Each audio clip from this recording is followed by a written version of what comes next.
ማስተናግደው ፓናል በጣም የተለያየ አይነት አካላትን የያዘ ግን ወደ አንድ ስትሪም የሚሄድ ነው። ከህግ አውጪ ከሌጅስሌቸር አለን፣ ከአካዳሚ አለን፣ ከመከላከያ አለን፣ እንደዚህም ሪሰርቸሮች አሉና የቤቱ መንፈስና ሁኔታ በጣም ካንዲድ የሆነ ግልጽ የሆነ እንደዚሁም ደግሞ መልካም ውይይት እንዲሆን ይጠበቃል። እንግዲህ ዋናው የአይኤፍኤዚ መምጣት በዋነኝነት ትምህርት ለመቅሰም ነው። የበለጠ የተማርን ከሆነ የበለጠ ያወቅን ከሆነ ትምህርት ደግሞ ከተለያየ አቅጣጫ ይመጣል።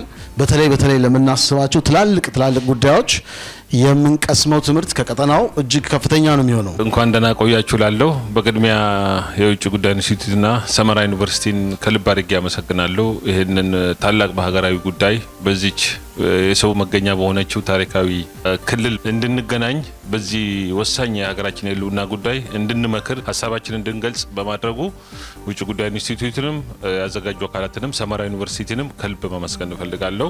እንግዲህ የተባበሩት መንግስታት ሶስተኛው የታዳጊ የባህር በር አልባ ሀገራት ጉባኤ በቱርክሜኒስታን በአዋዛ ከተማ ነበር የተካሄደው። ኦልሞስት ኦገስት 4 እስከ 8 ነበር።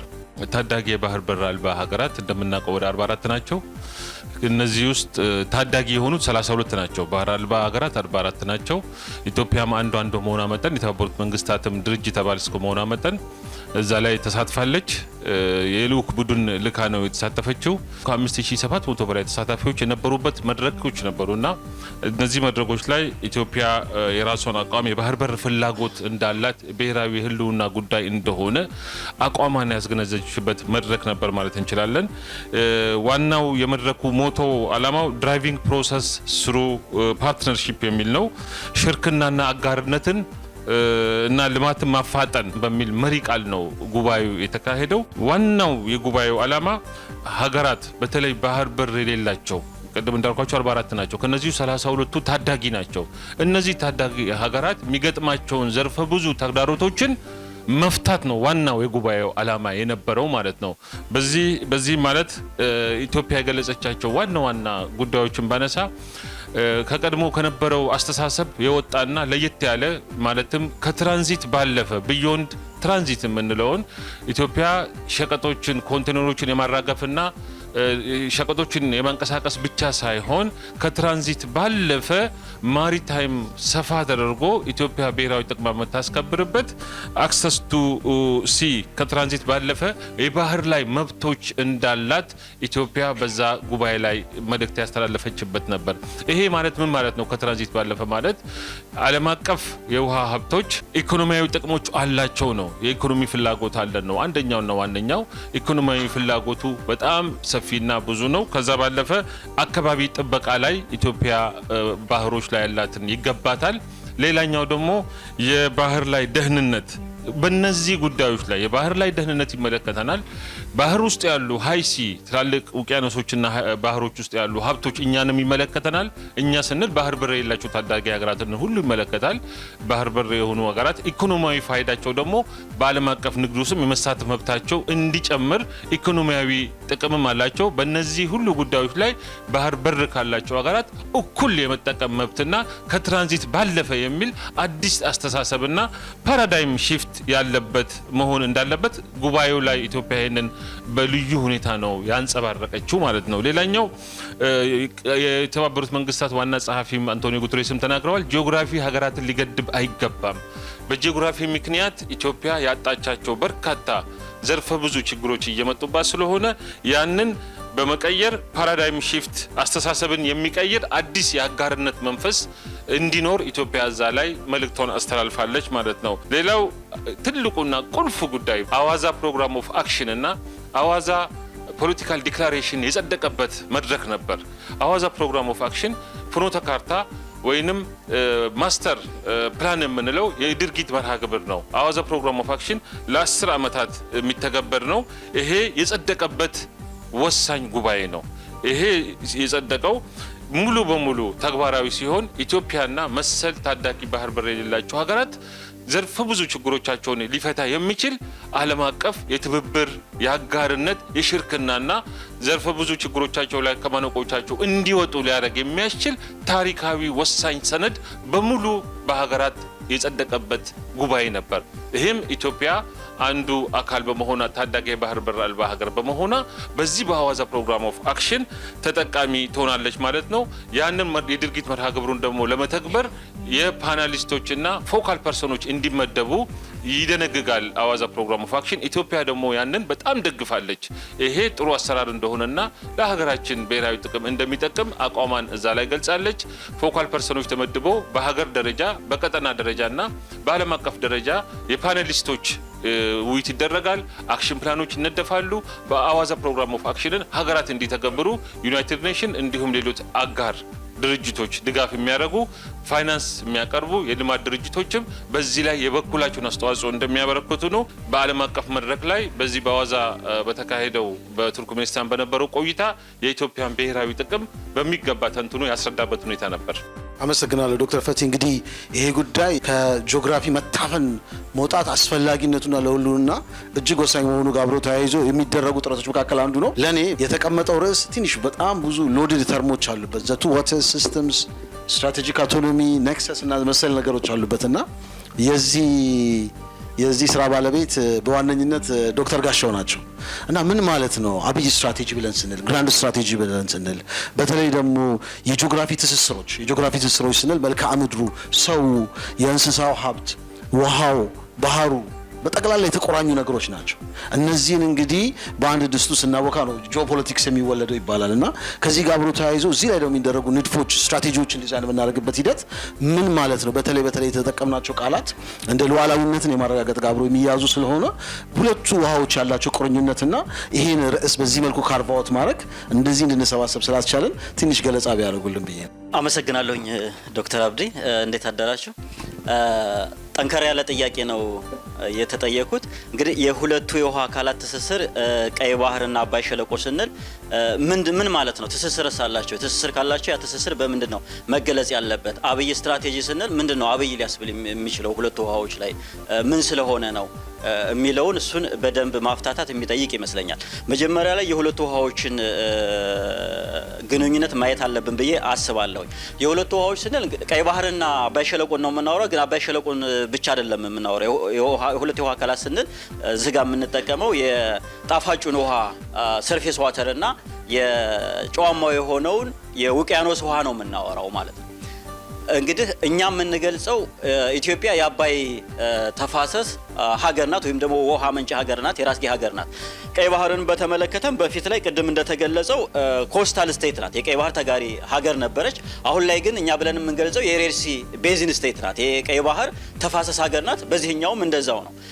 ግን ሁለቱ ትስስራቸው ምን ይመስላል ብለን ስንመለከት መጀመሪያ የኢትዮጵያን የውሃ አካላት ማየት ተገቢ ነው ብዬ አስባለሁ። ኢትዮጵያ 12 የሚሆን ተፋሰስ አለ። ከ12ቱ ተፋሰስ 8 ወንዞች ናቸው፣ 3ቱ ደረቅ ወንዞች ናቸው፣ አይሻ፣ ደንከልና ኦጋዴን የምንለው። አንደኛው የስምጥ ሸለቆ ሀይቆች ናቸው። ከ8ቱ ወንዞች ውስጥ አንደኛው የምታውቁት ከኢትዮጵያ መንጭቶ ያው እዚሁ ኢትዮጵያ ውስጥ የሚቀረውና ባለውለታችን አዋሽ ነው። ሌሎቹ ወደ 7 አካባቢ የሚሆኑ ደግሞ ድንበር ተሻጋሪ ናቸው። አንደኛው መረብ ጋሽ ነው ከኤርትራ ጋር የሚያዋስነን። ተከዜ ያለ ወደ ሱዳን የሚፈሰው አለ፣ አባይ አለ፣ ከዛ ባሮ አኮቦ አለ፣ ከዛ ኦሞ ግቢ አለ፣ ዋቢ ሸበሌና ገናሌ ዳዋ አለ። ሶስቱ በተለምዶ አባይ የምንላቸው ተከዜ፣ አትባራ፣ አባይና ባሮ አኮቦ ወደ ሜዲትራኒያን ነው የሚፈሱት። ስለዚህ ለውቅያኖስ እንመገባለን ማለት ነው። ሌሎቹ ደግሞ አንደኛው ወደ ቱርካና ይገባል፣ ኦሞ ግቤ፣ ገናሌ ዳዋና ዋቢ ሸበሌ ወደ ሶማሊያና እንዲሁም ወደ ኬንያ በኩል ይፈሳል። በአንድም በሌላም ወደ ህንድ ውቅያኖስ ግራውንድ ዋተር ዲስቻርጅ ያደርጋል። ስለዚህ ለውቅያኖስ እኛ እንመገባለን ማለት ነው። ሃይድሮሎጂካሊ እነዚህ ሁለቱ የውሃ አካላት ተሰስራላቸው ነው። ግን ለኛ የሁለቱ ውሃዎች አካላት ስንል ግን የምናየው ከጂኦፖለቲክስ አንጻር፣ ከታሪክ አንጻር እንደዚሁም ደግሞ ከብሔራዊ ደህንነት አንጻር ነው የምናያቸው።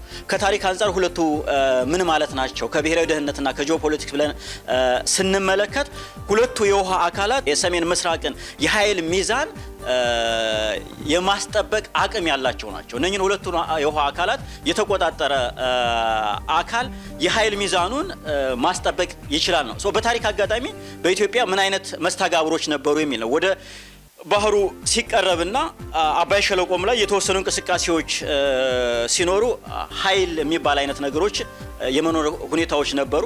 በሌላ በኩል ደግሞ ከቀይ ባህርም በተራቀ ሁኔታ እንደዚሁም ደግሞ የውሃ ልማት ስራዎችንም አለማልማት በሚኖርባቸው ሁኔታዎች ላይ እንደዚሁ ደካማነት አይነት ነገር ነበር። ይህንን በታሪክ ሂደቶች ማየት እንችላለን። አክሱምን ብንመለከት የአክሱም ኃያልነት ከቀይ ባህሩ ጋር የተገናኘ ሁኔታ ነበረው፣ አዶሊስ ወደብን ሲጠቀም ስለነበረ ማለት ነው። ስለዚህ የሰባተኛው ክፍለ ዘመን በኋላ እዛ አካባቢ ያለው የአረቦቹ መስፋፋት ኢንተርናሊ ደግሞ የቤጃ ሙቭመንት የምንለው ሌሎችም ሲመጡ የአክሱም መድከምን እናገኛለን። መካከለኛው ዘመን ላይ ስንመጣ መካከለኛው ዘመን ላይ የነበሩ በአንድ በኩል የማክዙማይት ወላስማይ ፋታዳል የምንላቸው ወደ ዘይላ አካባቢ ፊታቸውን አዝሮ ወደ ዘይላ አካባቢ የሚሄዱበት ሁኔታ ነበር፣ የንግድ ቀጠና ስለነበረ። የሃይላንድ ክርስቲያን ሃይላንድ ኪንግደም ወይ ሰለሞናዊ የምንለው ደግሞ ሞር ወደ ቀይ ባህር አካባቢ ወደ ምጽዋ እንደዚህ አይነት ቅኝት ነበረው። መካከለኛው ዘመን ላይ በሌላ በኩል ደግሞ አባይ ሸለቆ ላይ አባይን በተመለከተ እንደ ማስፈራሪያ ዲፕሎማሲ የሚጠቀሙበትም አይነት ሁኔታ ነበር። መስተጋብር አለው ማለት መካከለኛው ዘመን ላይ ሁለቱ ውሃዎች መስተጋብር ነበራቸው። ከዛም በኋላ ዘመናዊ ኢትዮጵያ ላይ ስንመጣም እነኚህ መስተጋብሮች ቀጥለው እናገኛቸዋለን። በተለይ በዘመናዊ ኢትዮጵያ አባይ ሸለቆን የማልማት ህልሞች አሉ። ቀይ ባህርም አካባቢ ላይ ኃይልን ጠብቆ የመሄድ ሁኔታዎች አሉ። እነኚህ ነገር ምን ማለት ናቸው ስንል በታሪክ አጋጣሚ ኢትዮጵያ ከሌላው ዓለም የምትገናኝበት ድልድይም በርም አባይ ሸለቆና ቀይ ባህር ናቸው። በሌላኛው ሁኔታ ካየን ደግሞ የኢትዮጵያ ሉዓላዊነትና ደህንነት አደጋ ላይ ወድቆ የነበረው ከነኚህ የሁለት የውሃ አካላት ጋር ተያይዞ የመጣ ነው። ወረራዎችም የመጡት ደርቡሾችንም የጉንዲትና ጉራንም ከግብጾቹ ጋር የነበረውንም የመቅደላንም ከእንግሊዝ ጋር የነበረን አድዋንም ስንመለከት በአንድም በሌላም ሉዓላዊነትንና የሀገር አንድነትን ግዛትን ማስጠበቅ ቀይ ግዛትን መቀልበስ የሚል አይነት ነገር እሳቤ እንስጠው እንጂ በዋናነት ከሁለቱ ውሃዎች ጋር ተገናኝቶ የመጣ ሉዓላዊነታችን አደጋ ላይ የጣለ ሁኔታዎች ሆነን እናገኛቸዋለን ማለት። ስለዚህ እነኚህ ሁለት አካላት ለወረራም ለግጭት ሌሎች አካላትንም እኛ ላይ አደጋዎችን እንዲደቅኑ ያደረጋቸው ነው። በሌላ በኩል ደግሞ እኛ ከሌላው ዓለም ጋር የተገናኘንባቸው በሮችና ድልድዮች ናቸው። አባይ ሸለቆ ታላላቅ ሐይቆችን ድረስ ያገናኛል፣ ሰሜን አፍሪካ ድረስ ያገናኛል። ቀይ ባህር ደግሞ ከመካከለኛው ምስራቅና ከዛ ባለፈ ያለውን ዓለም ያገናኛል፣ የምንገናኝበት ነው ማለት ነው።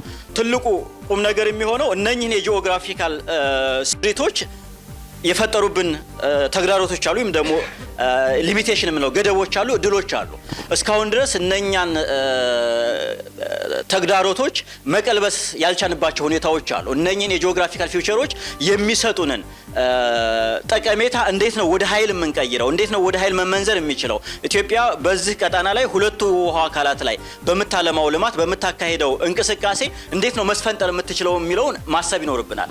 ይህንን ስናስብ አሁን ያለንበት ዘመን ምንድነው የሚለውን ማሰብ አለበት። ጂኦፖለቲክስም የኃይል ዴፊኒሽንም ተቀይሯል። በፊት ላይ የላንድ ፓወር፣ ሲ ፓወር የምንላቸው ጉዳዮች አሉ። አሁን ላይ ሶስቱ የኃይል ስብጥሮች መኖር አለባቸው። የምድር ኃይል፣ የአየር ኃይል፣ የባህር ኃይል መጣመር አለባቸው። ይሄ ብቻ አይደለም። ከባህር ኃይል ጋር ተያይዞ የሚኖር ነገር ምን አለ? የሰብማሪን ኬብል ጉዳይ አለ። የላይን ኦፍ ኮሚኒኬሽኑ አሁን አንደር ሲ ኬብል ነው የሆነ ያለው። ከዛ ተያይዞ ባህር ኃይል ሲኖር ወይም ደግሞ ባህር ሲኖር ከስፔስ ጋር የተገናኘ ነገሮችም አሉ። ስፔስ ፓወር አንድ ሌላ ሆኖ ስለመጣ ማለት ነው። ስለዚህ በእነኚህ ፓወር ኮንፊገሬሽን ሁሉ ኢትዮጵያ እነኚህን ሁለቱን ውሃዎች እንዴት ነው መመልከት ያለባት ብለን ስናስብ አብይ ስትራቴጂ ያስፈልጋታል ማለት ነው። አብይ ስትራቴጂ የሚያስፈልግበት መንገድ የሀገሪቱ ህልውና፣ እድገት፣ ብልጽግና፣ ታሪክም ከነኚህ ሁለት ውሃዎች ቁርኝት ጋር የተገናኘ ስለሆነ እነኚህ ሁለት ጉዳዮች ላይ መስራት የሚቻል ከሆነ ሌሎቹን ጉዳዮች ማከናወን የሚቻልባቸው ድሎች ይፈጥራል ነው። አብይ ስትራቴጂ ሲያስፈልግ ግን ሶስት ነገሮች ግን ታሳቢ መደረግ ይኖርባቸዋል። አንደኛ መዳረሻ ግቡ ምንድነው? የት ነው የምንደርሰው? አባይ ላይ የት ነው መዳረሻችን? ቀይ ባህር ላይ መዳረሻችን ምንድነው? አባይን ስናስብ ቀይ ባህርን ስናስብ ምን ማድረግ ነው ቀጠናው ላይ የምንፈልገው? ኢትዮጵያ ቀጠናው ላይ ያላት ህልም ምንድነው? አፍሪካ ቀንድ ቀይ ባህር ወዴት እንዲሄድ ነው የምትፈልገው የሚለውን ማወቅና መረዳት፣ እሱን መዳረሻችን መረዳት ያስፈልጋል። ለመዳረሻው ደግሞ መንገድ ያስፈልጋል፣ ወይም ስትራቴጂ የምንቀይሰው ያስፈልጋል። ምን አይነት መንገድ ነው የምንሄደው? በምን አይነት መደላድሎች ነው የምንሄደው? ለዛ ደግሞ ሶስተኛው ሪሶርስ ይፈልጋል። ዲፕሎይ የምናደርገው ሪሶርስ ምንድነው? አቅማችን ምንድነው? ሚሊታሪ ፓወራችን፣ ዲፕሎማሲያዊ አቅማችን፣ የሶፍት ፓወራችን፣ ከቀጠናው ሀገራት ጋር ያለው ሁኔታ፣ የህዝብ ለህዝብ ትስስሩ ሌሎ ምንድነው? በእነኚህ መካከል ደግሞ ሚዛን ማስጠበቅ በምንደርስበት ግብ በምንሄድበት መንገድና ለዛ ለምንደርስበት ግብና ለምንሄድበት መንገድ ዲፕሎይ የምናደርገው ሪሶርስ በእነኚህ መካከል ላይ ባላንስ ሚዛኑን የጠበቀ ሲሆን እዛ አካባቢ ላይ ዋና ተዋናኝ ሆኖ የመውጣት እድል ይፈጥራል ማለት ነው። አመሰግናለሁ። በጣም ጠንካራ የስትራቴጂ ጆብ ስትራቴጂ ጉዳዮች ተነስተዋል። ጀነራል አሁን ባለንበት ወቅት ደግሞ በተለይ ደህንነት ብለን ስናነሳ ደህንነት መልከ ብዙ ሆኗል። ለምሳሌ የኢትዮጵያ ትልቅ እመርታ መካከል ካረጋገጥናቸው ቅድም ሰለብሬት ካረግንባቸው ጉዳዮች አንዱ የኢነርጂ ደህንነቷን የኢነርጂ ሴኩሪቲ ማረጋገጧን ግድባችን ከሌሎች ብዙ በቤኔፊቶች መካከል አንዱ የኃይል ህልውናችንን ማረጋገጥ መቻላችን የኢትዮጵያን የውሃ ሀብት ወደ ውሃ ኃይል ቅድም እንደተጠቀሰው መቀየር ተችሏል። ይሄ የሚሰጠው ሌቨሬጅ በጣም እጅግ ከፍተኛ ነው።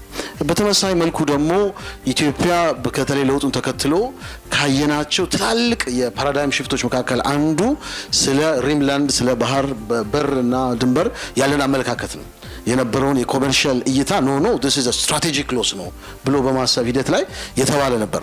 ከባህር ጋር አብሮ ተያይዞ ብዙ ጊዜ ጂኦፖለቲክስ ተንታኞች the sea is one ይላሉ እና ዓለምን ነው ወይ ያጣ ነው? ከድህነት አንጻር ምን ማለት ነው? ይህን ነገር ቢያብራሩልን። አመሰግናለሁ። እንግዲህ የተሰጠኝን ኮንቴክስት አድረስ ለማድረግ አንደኛ መጀመሪያ ተናጋሪዎች የተናገሩት ነገር አለ። ደህንነት ስንል በአሁኑ ሰዓት በተለይ በዘመናዊ እሳቤው በሂውማን ሴኩሪቲ it's everything ሁሉም ነገር የደህንነት ጉዳይ ነው እና እነዚህ ሁለት ውሃዎች ደግሞ ስናወራ የኢኮኖሚ ምንጫችን ናቸው፣ የደህንነት ምንጫችን ናቸው፣ የታሪክ ምንጫችን ናቸው፣ የሲቪላይዜሽን ጠቅላላ የስልጣኔ ምንጭ ናቸውና ስለነሱ ያላወራንበት ጊዜ ነው እንግዲህ ምናልባት አስገራሚ የሚሆነው እንጂ ስለነሱ ማውራት ምንም ሰርፕራይዝ ሊያደርገን የሚገባ አይመስለኝም። ወደኛ ከመምጣቴ በፊት ምናልባት አንድ ለሁለት ደቂቃ የሚሆን የውጭ ስኮላሮች ላይ በጣም ሪሌቫንት ስለሆነ አንድ ነገር ብናገር ደስ ይለኛል። ኔቫል ሂስቶሪያን ናቸው። ለምሳሌ አንደኛው በ19ኛው ክፍለ ዘመን መጀመሪያና መጨረሻና በ20ኛው ክፍለ ዘመን መጀመሪያ ላይ የነበረ ኔቫል ሂስቶሪያን ማሃን የሚባል ነው፣ አሜሪካዊ ነውና እሱ ስለ ማርታይም ፓወር ስለ ሲ ፓወር የጻፈው ጽሁፍ የዓለምን እይታ የቀየረና የብዙ ሀገሮችን ታሪክ የቀየረ ነው።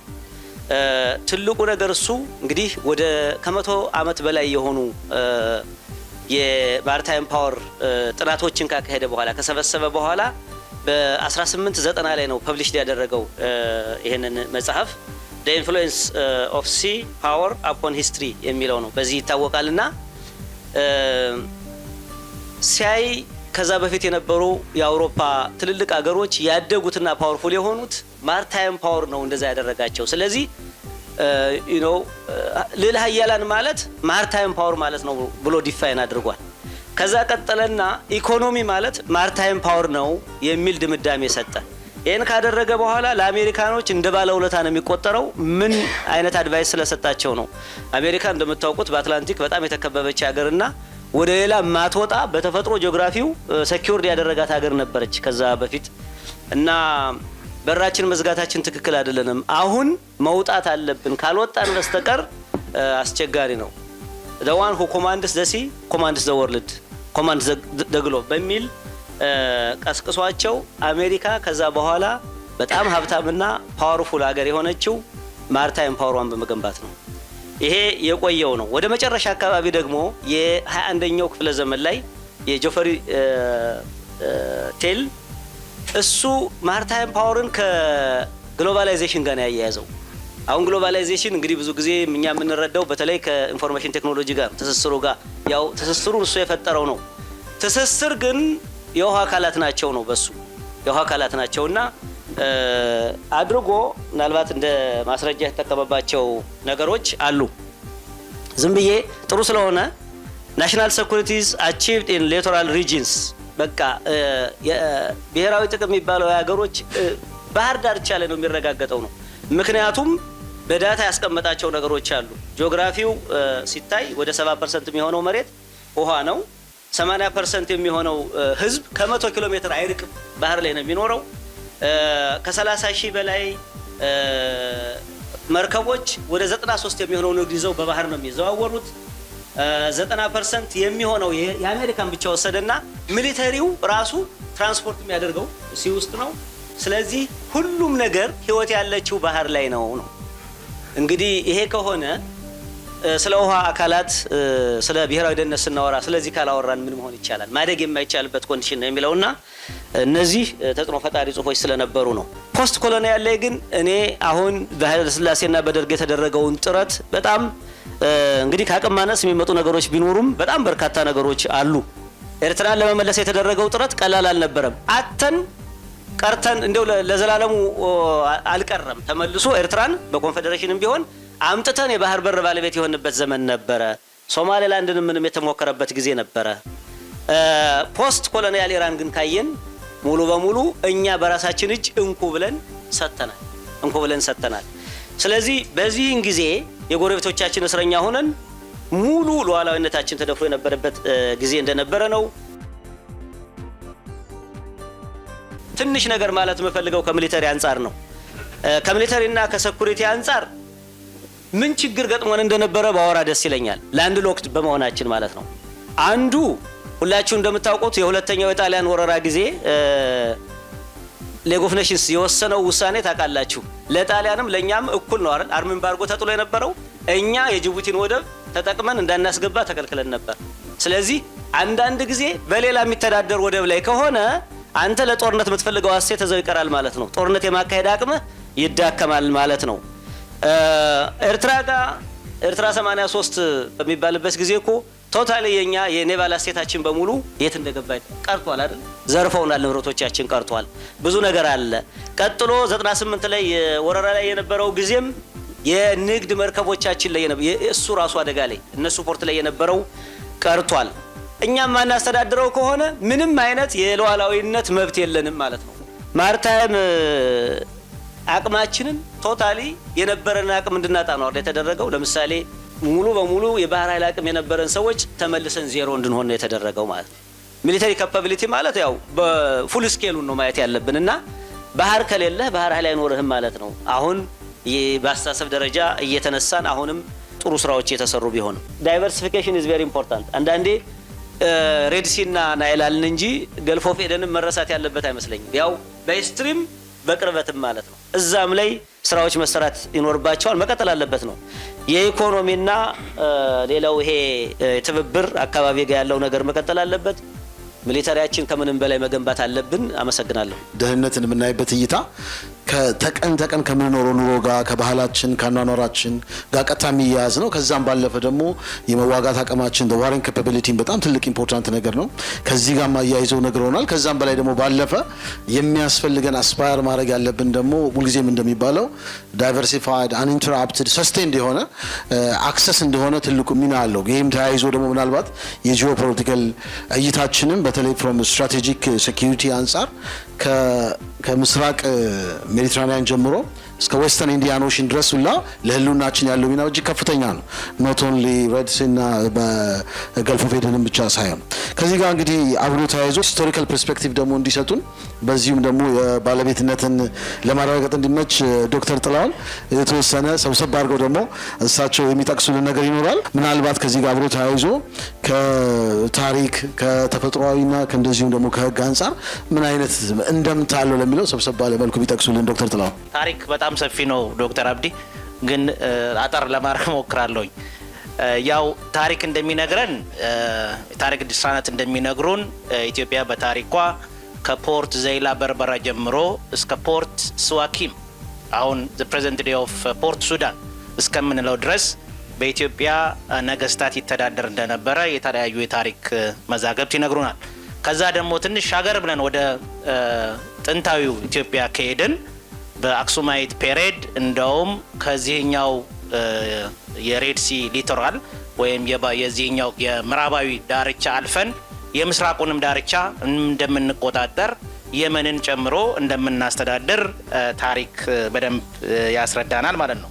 እንግዲህ የኢትዮጵያ ከዚህ ከባህር በር ጋር ወይም የባህር ዳርቻ ጋር ተያይዞ የታሪክ ጥፋቱ የት ጋር የተፈጠረው የታሪክ ስብራቱ የት ጋር የተፈጠረው ብለን ስናስብ ብዙዎቻችን ሂስቶሪያኖች የኮት የሚያደርጉት ወይም ሪፈረንስ እንደ ሪፈረንስ የሚጠቀሙት የአፄ ምኒልክን ጊዜ ወይም የአፄ ዮሐንስን ጊዜ ነው። ግን እዛ ጋር አይደለም ዋናው የታሪክ ስብራት ያለው። የታሪክ ስብራቱ የሚጀምረው መካከለኛው ዘመን ላይ ነው። በ1557 ለመጀመሪያ ጊዜ ኦቶማን ተርክስ የምጽዋን ወደብ መቆጣጠር ችለዋል። በዛን ጊዜ የኢትዮጵያ መሪ የነበረው አጼ ሰርጸ ድንግል ይባላል። እንደውም ቱርኮቹ ያንን ከተቆጣጠሩ በኋላ አልፈው ወደ ሃይላንዱ ኤርትራን ተሻግረው መጥተው ትግራይ ደብረ ዳሞ ድረስ ገብተው ነበር። በኋላ አጼ ሰርጸ ድንግል ጦራቸውን አደራጅተው ኤፌክቲቭ የሆነ ካምፔይን በማድረግ ሙሉ በሙሉ ከሃይላንዱ አስወጥተው የመጨረሻውን በመጨረሻ ደረጃ ላይ ከማሳዋ ላይ ያስወጧቸው ወደ በረሃው እየወረዱ ሳለ እንግዲህ በወቅቱ የነበሩት የኦቶማን ተርክስ በጣም ብልጦችና ስትራቴጂስት ናቸው። ምንድነው ያደረጉት? በጦር ኃይል እንደማይችሏቸው ሲያውቁ ከፍተኛ የሆነ ስጦታን ያቀርቡላቸው። የከበሩ እንቁዎች፣ ወርቆች፣ አልማዞች፣ መሳሪያዎች፣ የተለያዩ መሳሪያዎች እነዛን በግመል አስጭነው በሳጥን አድርገው ለአጼ ሰርጸ ድንግል ሲያቀርቡ አጼ ሰርጸ ድንግል አይ በቃ ተዋቸው ይሁኑ ቤጃዎችን ወክለው ለቤጃዎች ሪፖርት ያደርጉ በቃ አትንኳቸው ብለው ነው ከዛ የተመለሱት። እንግዲህ የታሪክ ጥፋቱ እዛ ጋር የሚጀምረው ማለት ነው። ከ1557 እስከ 1846 ድረስ ኦቶማን ተርክስ ማሳዋን ይዘውታል። ኦልሞስት ለ300 ዓመት ማለት ነው። ዘን ኦቶማኖቹ ሲወጡ ምን ተከሰተ? በ1846 ኦቶማን ተርክስ ሲወጡ ዝም ብለው አልወጡም። ኢጂፕቶችን አምጥተው አስቀመጧቸው። ኢጂፕቶች እንደመጡ ምንድነው ያደረጉት? ያን አካባቢ 1846 ከያዙ በኋላ ኢሚዲየትሊ ወደ ሃይላንድ ኤርትራ ነው መስፋፋት የጀመሩት። የምታውቁት ነው። በተለይ በ1875 ላይ የግብፁ መሪ የነበረው ከዲቭ እስማኤል ፓሻ ይባላል። ይሄ የግብፅ መሪ ኢትዮጵያን በመውረር በሶስት አቅጣጫ በመውረር የናይል ቫሊ ሙሉ በሙሉ የመቆጣጠር ስትራቴጂ ብሎ ኢትዮጵያን በተለያዩ አቅጣጫዎች የማጥቃት ስትራቴጂ አወጣ። አንደኛው በኤርትራ በኩል በቀጥታ ወደ ትግራይ የሚገባው ሲሆን ሁለተኛው ደግሞ በዚህ በታጁራ በኩል አድርጎ ወደ አፋር ገብቶ ወሎን ለመያዝ፣ ሶስተኛው ደግሞ በዘይላ አድርጎ ወደ ሀረር የሚሄደው ነበር። ሶ እነዚህ ወረራዎች የመጀመሪያዎቹ በኤርትራ በኩል የመጡት በአጼ ዮሐንስ እንደምታውቁት ባትል ኦፍ ጉንደትና ባትል ኦፍ ጉራ ላይ ኤፌክቲቭሊ ተመቱ። ግብጾች ምንም ኢንች መራመድ አልቻሉም። ሶ በዚህ በታጁራ በኩል የሞከሩት ሙከራ በነ ሱልጣን መሐመድ አንፍሬ ጦር መሪው የነበረው የስዊዝ መርሰነሪ ወርነር ሙዚንገር ይባላል ከነ መሪያቸው ሙሉ በሙሉ ተደምስሰዋል ማለት ነው። ሶ የመጨረሻ ሊትል ቢት ሰክሰስ ያገኙት በታኪ በዘይላ የመጡት ነው። ሳይንቲፊክ ኤክስፔዲሽን በሚል እስከ ሀረር መምጣት ችለው ነበር። ያው በ1885 ከዛም ቢሆን ተጠራርገው ለመውጣት ተገደዋል ማለት ነው። ሶ ይሄ እንግዲህ ምንድነው የሚያሳየን? የታሪክ ጥፋታችን የሚጀምረው 1557 ይጀምርና እየሰፋ እንደሚመጣ ነው የሚያሳየው ማለት ነው። ግብጾች ከወጡ በኋላ 1885 ላይ ግብጾች ቶታሊ እንዲወጡ ተደረገ። አሁን ይህንን ሚና የምትጫወተው እንግሊዝ ነች። እንግሊዝ በወቅቱ ሱዳንንም ግብጽንም ታስተዳድር ነበር። ሶ ምንድነው ሀሳቧ? እዚህ ናይል ቫሊ ላይ የእሷ ራይቫል የነበረችው ፍራንስ ነች። ፍራንስ ደግሞ ጅቡቲ አለች። ሶ ፍራንስ በምንም ታምር ወደ ናይል ቫሊ እንዳትገባ መከላከል አለብኝ በሚል ማንን ታመጣለች? ጣሊያንን አመጣች። ጣሊያኖችም ኢሚዲየትሊ እንደመጡ መስፋፋት ነው የጀመሩት። ዊአ ሰዓት የሚባሉ ኤርትራ ሃይላንድ አካባቢዎች ናቸው። እነዚህ አካባቢዎችን ወዲያው ነው መያዝ የጀመሩት። እንደውም እንግሊዝ ዊአና ሰዓት የሚባሉ አካባቢዎችን ለጣሊያን ልቀቁ ምናምን የሚል ማባበል ሲመጣ ራስ አሉላ ምንድነው ያሉት? ኖ የኢትዮጵያ ተፈጥሯዊ ድንበር ቀይ ባህር ነው። እስካሁን ድረስ የሚነሳላቸው አባባል ነው። የኢትዮጵያ ተፈጥሯዊ ድንበር ቀይ ባህር ነው። ኢትዮጵያ ከቀይ ባህር ዝንፍ አትልም የሚል ቁርጥ ያለ መልስ ነው የሰጧቸው ማለት ነው። አጼ ዮሐንስ ምንድነው ለአንዴና ለመጨረሻ ጊዜ ጣሊያኖችን ጠራርገው ለማስወጣት እየተዘጋጁ ባሉበት ጊዜ መተማ ላይ ያው ህይወታቸው ከደርቡሾች ጋር ሲዋጉ 1889 ህይወታቸው አለፈ። ያችን ቫኪዩም የስልጣን ክፍተት ሚኒሊክ ገና ወደ ስልጣን አልመጡም። ጣሊያኖች ማነው አጼ ዮሐንስ ሞተዋል። ያችን ክፍተት በመጠቀም ሙሉ በሙሉ ኤርትራን ይሄ መረብ ምላሽ የሚባለው መቆጣጠር ቻሉ ማለት ነው። ሶ ሚኒሊክ ከመጡ በኋላ ብዙም ቻንስ አልነበራቸውም። በተለይ ሚኒሊክ ከባትል ኦፍ አድዋ በኋላ ገፍቶ መሄድ አንዳንድ የታሪክ ምሁራን ይከራከራሉ። ገፍቶ ማስወጣት ነበረባቸው ምናምን እያሉ ይከራከራሉ። ግን በወቅቱ የነበረውን ኮንቴክስት መረዳት አስፈላጊ ነው። አንደኛ በወቅቱ ጣሊያን ከፍተኛ ሪኢንፎርስመንት ኃይል አስገብታ ነበር። ማሳዋና አስመራ ደርሶ ነበር። ኢትዮጵያ ፈርዘር ፑሽ ብታረግ አገሪቷን ቶታሊ ሊቆጣጠሯት ይችሉ ነበር ማለት ነው። ዲስኢንቴግሬት ልናረግ እንችል ነበር ማለት ነው። ሶ ያንን ከግንዛቤ በማስገባት አጼ ምኒልክ ምንድነው ያደረጉት? ውል መፈራረም። ሶ የ1900 1902 1908 እነዚህ ውሎች እንግዲህ ከዛ በኋላ የመጡና ቶታሊ የባህር እንትኖቻችንን ያሳጡን የባህር ድንበራችንን ያሳጡን ውሎች ናቸው ማለት ነው። ነገር ግን አሁን እዚህ ጋር ምንድነው ቁም ነገሩ? እነዚህ ውሎች ይሰራሉ ወይ? ኢትዮጵያ እነዚህን ውሎች ለመቀበል ትገደዳለች ወይ ነው። ሰው ምንድነው አጼ ምኒልክ እነዛን ውሎች ፈረሙ። በኋላ በሁለተኛው ዓለም ጦርነት ጣሊያን ተጠራርጋ ከምስራቅ አፍሪካ ኤርትራን ጨምሮ ከወጣች በኋላ ዘ ቢግ ፎር የሚባሉት ማለት ነው ዘ ቢግ ፎር የሚባሉት አሜሪካ፣ ዘ ሶቪየት ዩኒየን፣ እንግሊዝ፣ ፈረንሳይ ባሉበት ፓሪስ ላይ ስምምነት ተፈራርመዋል። ኢትዮጵያና ጣሊያን ምን የሚል በ1900 በ1902 እና በ1908 የተፈረሙ ውሎች ነሊፋይድ ናቸው። ቮይድ ኤንድ ነሊፋይድ አይመለከታትም ማለት ነው። ኢትዮጵያ ውድቅ ተደርገዋል። ሶ ውድቅ በተደረጉ ውሎች ደግሞ ኢትዮጵያ ልትበየን ልትዳኝ አትችልም። ደርግ ምንድነው ያደረገው? ደርግ በጣም ስትራቴጂስት ነበር። አንድ ስትራቴጂ ሰርቷል። መጨረሻ ላይ ነገሮች እየጠነከሩ ሲመጣ ውጊያው የሻዕቢያ ውጊያ እየገፋ ከዚህም ከመሀል ሀገር ያለው ውጊያ እየከፋ ሲመጣ አንድ ዲዛይን ያደረገው ምናልባት እነዚህ ኃይሎች ኤርትራ ላይ ትሬት ፈጥረዋል፣ ኤርትራን ሊያስለቅቁኝ ይችላሉ። ሶ ዋት አድሚኒስትሬሽኑን የከፈለው ምን አለው? ኤርትራ ራስ ገዝና አሰብ ራስ ገዝ ብሎ ለየው። አንድ ፎልስ ናሬሽን አለ እዚህ ጋር እንድታቆል የሚፈልገው። ይሄ ፎልስ ናሬሽን ምንድነው? ኢትዮጵያ ኤርትራን ኮሎናይዝ አርጋታለች ይላሉ። ኔቨር። ኢትዮጵያ ኤርትራን ኮሎናይዝ አላረገቻትም። የተባበሩ መንግስታት ምንድነው ያደረገው? የሁለተኛው ዓለም ጦርነት እንዳለቀ ኤርትራ 1952 ላይ ማለት ነው ኤርትራ ከኢትዮጵያ ጋር በፌዴሬሽን ትዋሃድ ተብሎ ተወሰነ። ጄንዊንሊ ለኢትዮጵያ ምስክርነት የህዝቡን ፍላጎት አሳይቶ እውነቱን የተናገረ በወቅቱ ኖርዌይ ብቻ ነው። ኖርዌይ ኤርትራ ከኢትዮጵያ ጋር ዩኒየን ነው መፍጠር ያለባት ነው ያለችው። በቃ መዋሃድ ነው ያለባት፣ ፌዴሬሽን አይደለም ዩኒየን ነው። ሶ ኢትዮጵያ እንግዲህ ይሄን የኮሎኒያል ውል ውድቅ ከተደረገ ይሄ የኮሎኒያል ውል ማይገዛት ከሆነ ለምንድን ነው እኛ በኮሎኒያል ውል እንድንዳኝ ብለን በተለይ የዚህ የአልጀርሱ ስምምነት ላይ ኢትዮጵያ ፈቅዳ እና ወዳ ውድቅ በተደረገ ውል ልዳኝ ብላ ተስማምታ ነው ማለት ነው።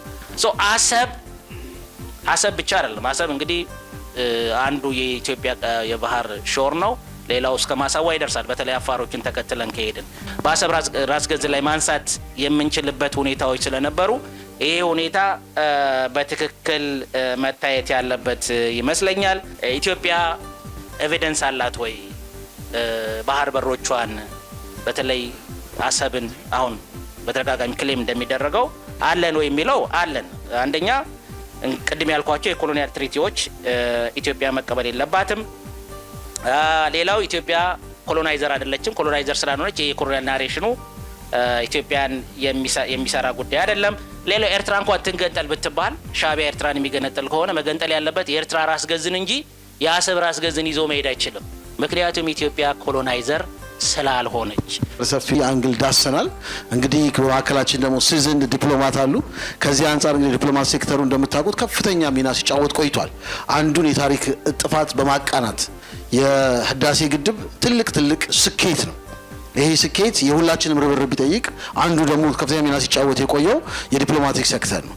ሲሚላርሊ የሁለቱን ነገሮች ደግሞ ነጥሎ ማየት በጣም እጅግ አስቸጋሪና አዳጋች ነው። ከዚህ አንጻር የዲፕሎማቲክ ሴክተሩ በተለይ ደግሞ ይሄን ግራንድ ህልም ይሄን በከፍተኛ ፍላጎት ከተሰጠን አቅጣጫ አንጻር በሰላማዊ መንገድ እና መሰል ነገሮች ማምጣት ጋር ተያይዞ ዲፕሎማሲ አት ዘ ሴንተር ኦፍ ኢትዮጵያን ፖለቲክስ እንደዚሁ ደግሞ ኢንተርናሽናል ኢንጌጅመንት ያለው ሚና በጣም እየጎላ መጥቷል። ከዚህ አንጻር ክቡር አቶ ዘሪሁን ምን ይሉናል የሚለውን ለማየት እኔም አመሰግናለሁ በጣም ድሩ ስለተሰጠኝ።